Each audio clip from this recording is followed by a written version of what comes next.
छात्रों, आज हम नागरिक शास्त्र का चौथा पाठ जनसंघर्ष और आंदोलन इसका अध्ययन करेंगे। लोकतंत्र में सत्ता विभिन्न अंगों तथा सामाजिक समूहों में बटी होती है। लोकतंत्र में भिन्न भिन्न हितों के साथ भिन्न नज़रिए होते हैं। राजनीति पर सबसे अधिक प्रभाव दबाव समूहों और आंदोलनों का पड़ता है। इसी क्रम में राजनीतिक सत्ता राजनीतिक दलों द्वारा प्रत्यक्ष तरीकों के माध्यम से नियंत्रित की जाती है। हम इस पाठ में नेपाल और बोलीविया में वहाँ की जनता द्वारा अपनी मांगों को लेकर चलाए गए आंदोलनों का अध्ययन करेंगे। तो सबसे पहले नेपाल में लोकतंत्र का आंदोलन। पहले नेपाल में संवैधानिक राजतंत्र था। शाही परिवार के एक रहस्यमय हत्याकांड में राजा वीरेंद्र की सपरिवार हत्या हो गई। नेपाल के नए राजा ज्ञानेंद्र लोकतांत्रिक शासन को स्वीकार करने के लिए तैयार नहीं थे।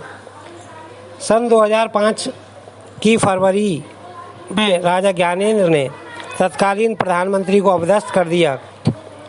नेपाली संसद की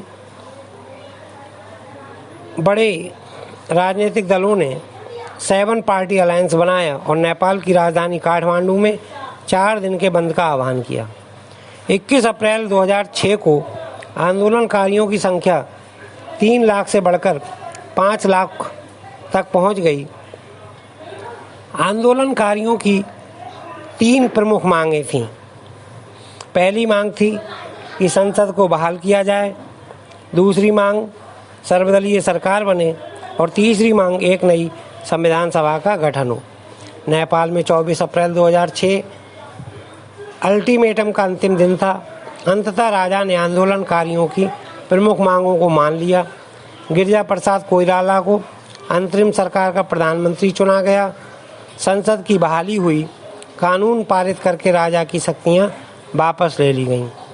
नई संविधान सभा के निर्वाचन के तौर तरीकों पर 7 पार्टी अलायंस और माओवादियों के बीच सहमत बनी।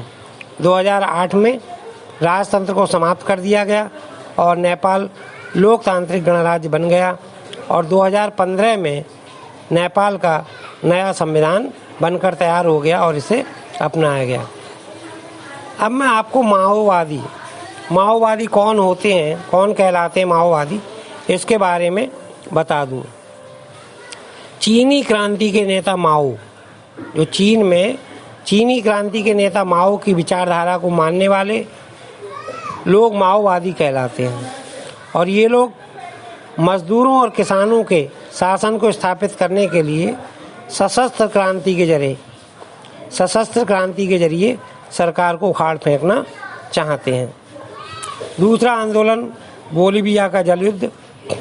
बोलीविया जो है वो लातिन दक्षिण अमेरिका में स्थित एक गरीब देश है और इसकी राजधानी सुक्रे है।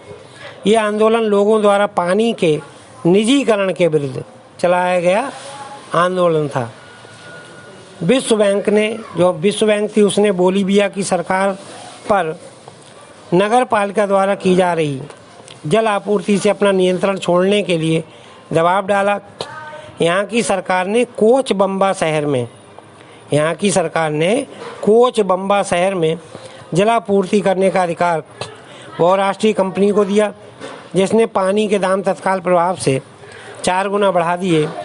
आंदोलन प्रारंभ हुआ और पुलिस ने आंदोलन का बलपूर्वक दमन किया। सरकार ने मार्शल लॉ, सैनिक कानून लागू कर दिया और जनता की शक्ति के आगे बहुराष्ट्रीय कंपनी के अधिकारियों को शहर छोड़कर भागना पड़ा और जल आपूर्ति दोबारा नगर पालिका को सौंपकर पुरानी दरें कायम कर दी गईं।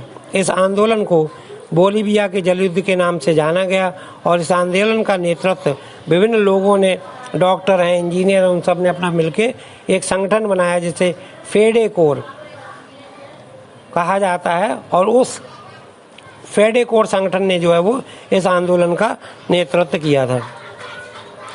कोई भी व्यक्ति लोकतंत्र में अपनी उचित मांगों हेतु प्रदर्शन करने के लिए स्वतंत्र है।